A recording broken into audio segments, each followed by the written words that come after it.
guys, welcome to my channel. My name is ReadingBear and I hope you are ready for some more stories. And today, we'll take a look at some new entitled people content. If you enjoyed my content, please don't forget to subscribe to my channel and post some bear emojis in the comment. And now, let's dive right into the stories. The first story is titled, I'm Calling the Owner. There was this little restaurant I go to. It's a nice little pub with really cheap food and really friendly staff. They also have a shuffleboard table, and that's where this story begins. I was on my lunch break from my actual job. I'm a manager, so I usually have to wear nice polos or button-up dress shirts. Anyway, I'm eating my lunch while playing shuffleboard with myself. The bar is being overrun by a bunch of people and the poor bartender was all on her own. There weren't any employees helping with the tables out in the dining room. I personally know the bartender, so I come up and ask if she needed any orders taken to any tables. She smiled at me and pointed to the plates that were on the serving tray. Those go to the table in the corner, she said as she continued making drinks. I nodded and took the tray and made way over to the table and served them. This one lady we'll call Karen. She had the "I wanna talk to your manager" style haircut. Looks at me and scoffs. Karen. I have never seen it take this ducking long for me to get a goddamn sandwich. Me. Sorry for that, hun, but she's been really busy at the bar. I say, pointing to my friend. Karen. I know, and yet you just sit at the shuffleboard table and eat your ducking burger while you let her drown. What kind of manager are you? I raise a brow before remembering how nicely I'm dressed. Seeing she believed I was a manager there, I replied pretty normally. Me. Oh, I don't work here, she. Karen. Cuts me off. Don't try to bullcrap your way out of this, I've heard enough. I'm calling the owner of this place right now and letting him know how much a duckwit you are. At this point I'm trying to explain how I was just trying to help, but she had her phone out and called the guy who owned the pub. Every time I tried to explain this to her, she just flipped me off. I rolled my eyes and just walked back to the bar, telling my friend about the woman. Friend. Oh yay, she's some entitled idiot that comes in here every other day. She keeps complaining and trying to get everyone in trouble. She found out my boss's name and searched his number up in a phone book, so if any of us try to tell her something she doesn't like, she calls the boss. He usually just tells us to let her eat for free and get her to leave. Like I said, I'm a manager, so when I heard that I could tell that wasn't a good idea. If you give problem customers free things, they're just going to come back causing more problems, expecting it to get them more free things. I go back to playing on the shuffleboard and eating my burger and I see Karen storming up to me. Karen. I told him you were sitting here playing shuffleboard instead of helping your employee. He's on his way up here to fire you.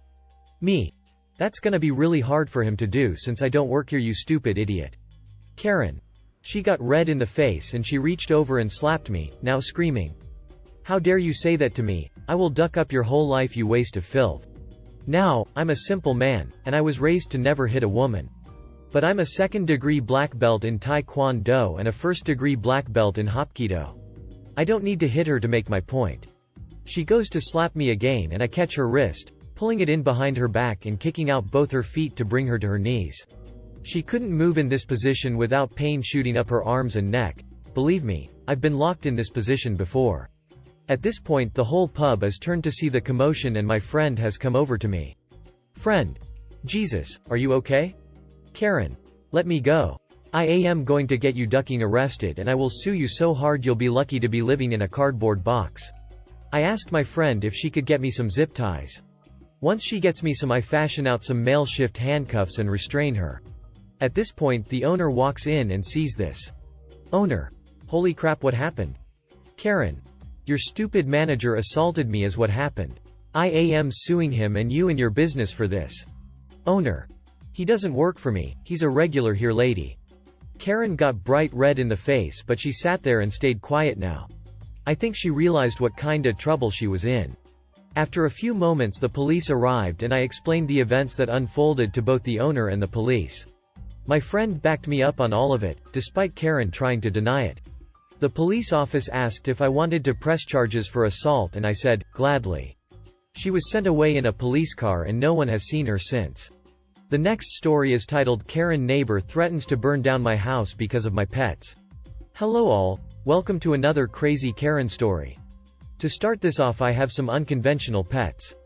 Tarantulas, snakes, a spoiled mouse, and some conventional pets, cats and dogs. As such, I've gotten a lot pushback from entitled people. However, this last interaction takes the cake. I was out walking one of my dogs when I heard screaming coming from a few houses down. When I got closer, I found out it was my new neighbor screaming at Ray, the pest control guys.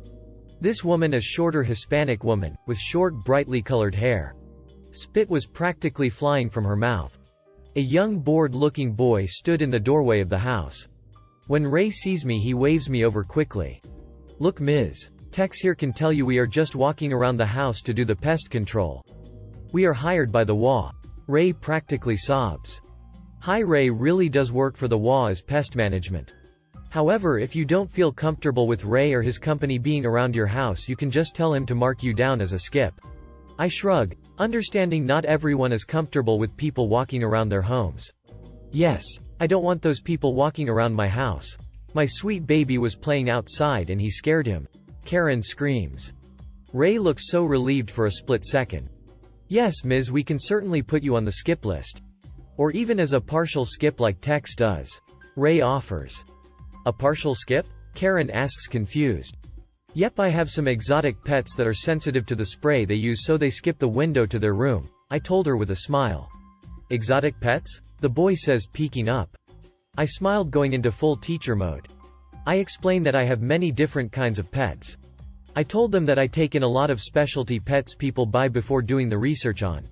Or since COVID hit, I've been getting a lot of animals from people who have moved back in with their parents and they couldn't take their animals with them.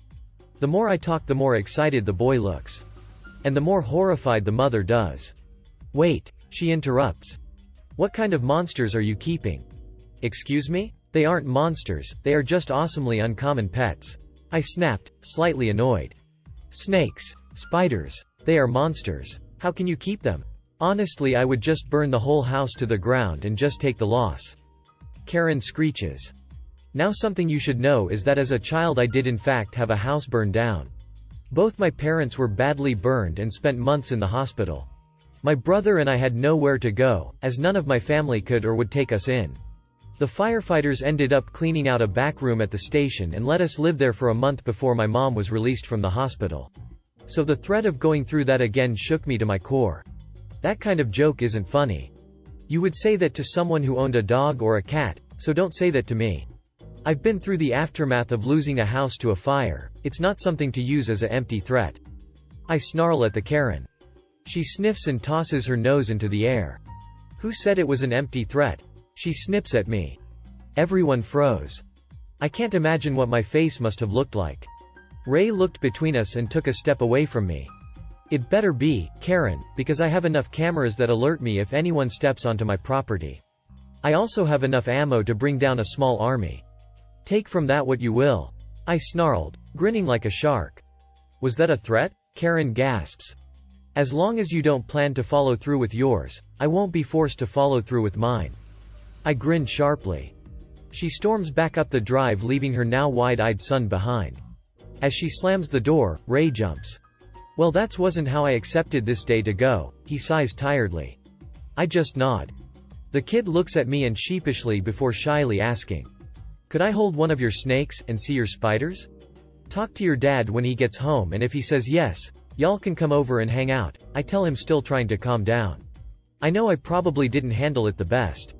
But when she was talking about burning the house down, I just thought back to trying to drag my autistic brother out of the house, not knowing if my parents were still alive. I could still practically smell the burning wood, and feel the burns I got on my back from trying to shield my brother flare up. The fear of that happening again was heart-stopping. The next story is titled Woman Berates Me at 3 a.m. for not doing my job. So I was working at a supermarket doing night fill stocking shelves after hours. One night we ran super late as we were short-staffed. I didn't finish till about 2:30 a.m. After I left, the only place open for food was a 24/7 fuel station across the road that had a Subway. So I said hi to the staff, I was a regular, and got my sub and put in my headphones while I ate. I was just kinda zoning out as I had just finished a 9-hour shift, so I was a little slow. A woman came in and went up to the fuel counter. The server was not there. 3 a.m. they have a bunch of other jobs to do out back, and they have a buzzer on the counter. So she's obviously seen me and moves closer. I'm oblivious listening to my audiobook. I look up when she's towering over me. Glaring. She says something. I take my headphones out. Me. Sorry? Her. I don't mean to interrupt you. Me. Oh, okay? Now she's glaring full force. Her. I need you to do your job. I don't care if you're on break. Me. Oh, what? Still foggy. Her. I need you to get off your ass and do your job. She screams.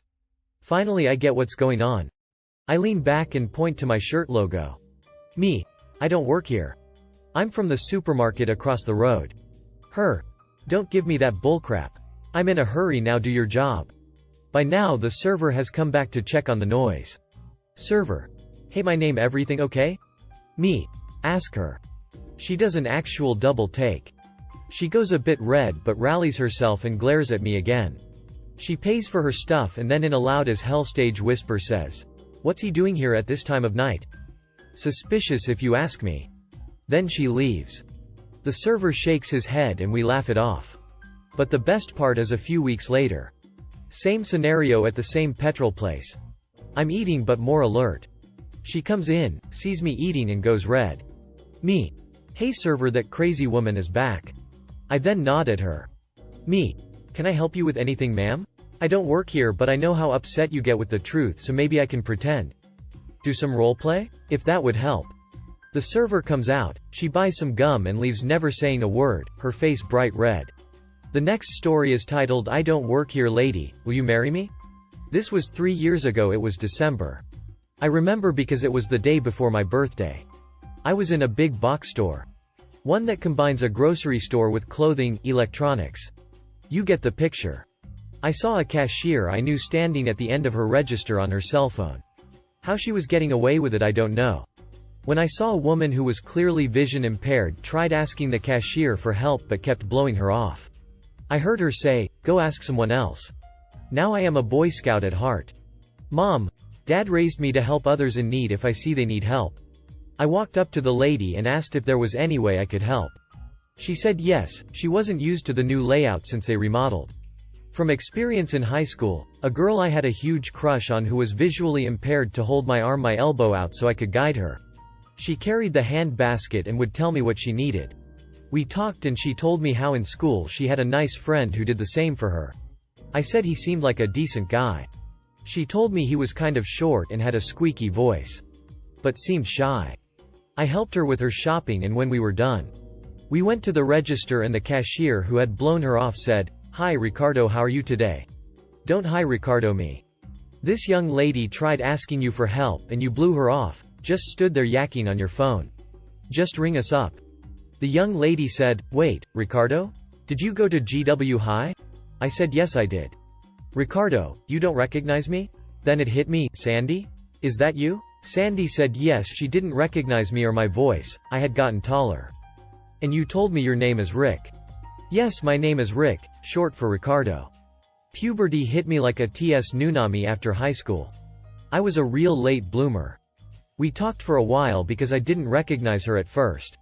She had, how should I say this, blossomed into a beautiful woman. I confessed I had a crush on her in high school and was crushed when I heard a guy was taking her to the prom. I was trying to work up the courage to ask. "Ricky, that guy who took me to prom, that was my brother. He didn't want me to miss out on it." I laughed and said, "Ah crap. If I wasn't a chicken crap asked you sooner. You could have told me no sooner." She laughed and said, "Actually I was hoping you would have asked. I didn't know you worked here." Yes, here comes those infamous words from my mouth. "I don't work here."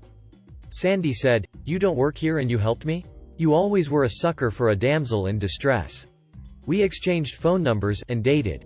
And 1 year to the day in December, I asked Sandy to marry me. She said yes, we are now married and very happy.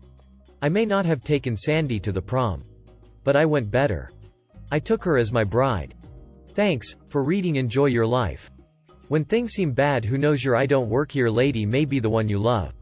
The next story is titled I Work Next Door Lady. Girl of My Dreams. Okay, so I work at an Australian store called Bunnings. I often walk to Woolies to get a lunch during my break. Bunnings team members, employees, wear a red tee with a big green logo on the back of it, and people that work at Woolies wear a green tee. Okay, so I was on my break during my shift and I was at the checkout line at Woolies when a lady tapped my shoulder as asked how someone goes about applying for a job at Woolies. I was taken aback to this question as I've never experienced anyone mistaking my distinctive uniform before. I simply stated that, I don't work here but I do work next door. She apologized and asked how someone would apply to Bunnings, and I was happy to tell her about our awful system and our excruciating website. She thanked me and told me that she really appreciated it. I told her that it was no problem. I thought that was the end of it considering how slow we are when hiring new employees. Almost 3 months later I have fallen for one of the new employees at Bunnings. She has blonde hair, blue eyes and a smile that melts my heart. We started dating only weeks after she started working at Bunnings. I met her parents last night and I wasn't sure whether to laugh or cry when I found out that it was the same lady that asked me how to get a job for her daughter. Life is funny like that. The next story is titled Grocery Store Karen Needs That Cart Wiped Down Now. Ever since COVID, I've been really careful going to the grocery store, mask, gloves, full-length clothing, the works. Back in April to May our local QFC used to have workers to spray and wipe down carts, but after a few months they stopped. And now there are self-serve wipes available for all customers to disinfect their cart if they want. Well, apparently some people didn't get the memo. Multiple times now, someone has mistaken me for an employee while I'm wiping my cart. Can you do this one next? Or, are these clean? But then they look closer at me and apologize. Usually I brush it off with a laugh. Living in a predominantly white neighborhood as a POC gives you a thick skin. Until today.